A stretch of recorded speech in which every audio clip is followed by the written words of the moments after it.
ನಮಸ್ತೆ ಟಿವಿ 20 ಕನ್ನಡ ವಾಹಿನಿಗೆ ಸ್ವಾಗತ. ಬೆಳಗಾವಿಯಲ್ಲಿ ಭ್ರಷ್ಟ ಅಧಿಕಾರಿಗೆ ಲೋಕಾಯುಕ್ತ ಅಧಿಕಾರಿಗಳು ಬಿಸಿ ಮುಟ್ಟಿಸಿದ್ದಾರೆ.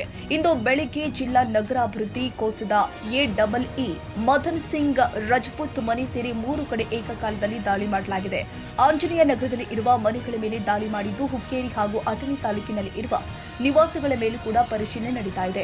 ಅಕ್ರಮ ಆಸ್ತಿ ಹೊಂದಿರುವ ಆರೋಪದ ಹಿನ್ನೆಲೆ ಈ ದಾಳಿ ನಡೆದಿದೆ. ದಾಳಿ ವೇಳೆ ಕೋಟಿ ರೂಪಾಯಿ ಮೌಲ್ಯದ ಆಸ್ತಿ, ಚಿನ್ನಾಭರಣ ಹಾಗೂ ಬ್ಯಾಂಕ್ ಡಿಪಾಸಿಟ್ ಸಂಬಂಧಿತ ಮಹತ್ವದ ದಾಖಲೆಗಳನ್ನು ಲೋಕಾಯುಕ್ತ ಅಧಿಕಾರಿಗಳು ವಶಪಡಿಸಿಕೊಂಡಿದ್ದಾರೆ ಎನ್ನಲಾಗಿದೆ. ಡಿಎಸ್ಪಿ ಬಿಎಸ್ ಪಾಟೀಲ್ ಹಾಗೂ ಭರತ್ ರೆಡ್ಡಿ ಅವರ ನೇತೃತ್ವದಲ್ಲಿ ದಾಳಿ ಮುಂದುವರೆದಿದ್ದು, ದಾಖಲೆಗಳ ಪರಿಶೀಲನೆ ಇನ್ನೂ ನಡೆಯುತ್ತಾ ಇದೆ. ಕನ್ನಡಿಗರ ಮೆಚ್ಚಿನ ನಿಮ್ಮ ಟಿವಿ 20 ಕನ್ನಡ ವಾಹಿನಿ ಇದೀಗ ಟಿವಿಯಲ್ಲಿ ಲಭ್ಯ. ಕರ್ನಾಟಕ ಮತ್ತು ದೇಶ ವಿದೇಶದ 360 ಡಿಗ್ರಿ ಸುದ್ದಿ ವಿವರವನ್ನ ಪಡೆಯುವುದಕ್ಕೆ ಟಿವಿ 20 ವಾಹಿನಿಯನ್ನು ಲೈಕ್ ಮಾಡಿ, ವಿಡಿಯೋಗಳನ್ನು ಶೇರ್ ಮಾಡಿ, ಕಮೆಂಟ್ ಮಾಡಿ, ಸಬ್ಸ್ಕ್ರೈಬ್ ಮಾಡಿ.